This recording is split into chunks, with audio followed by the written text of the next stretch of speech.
Η παλιά του Κατσουράνη στην πλάτη της άμυνας για τον Χριστοδουλόπουλο. Πολύ ωραία γκολ!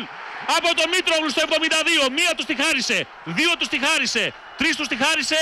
Εδώ ο Γέλε μαζεύει την μπάλα από τα δίχτυα και η ελληνική ομάδα ξαναβρίσκεται αγκαλιά με τη Βοσνία στην κορυφή του ομίλου. Στο 72.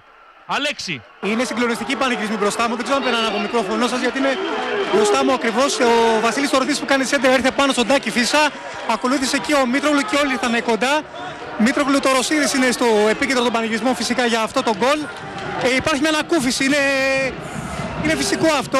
Ο Μήτρογλου αγκαλιάζει και τον Κατσουράνη που έχει τρέξει πάρα πολλά χιλιόμετρα. Αρχηγός σήμερα της Εθνικής. Ο Κατσουράνης έβγαλε την παλιά. Ναι. Η οποία έφερε την μπάλα στην πλάτη της άμυνας. Πετάχθηκε πάρα πολύ ωραία ο Χριστοδουλόπουλος. Γύρισε την μπάλα με την μία.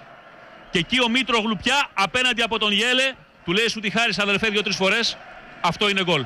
Στο 72. 0-1.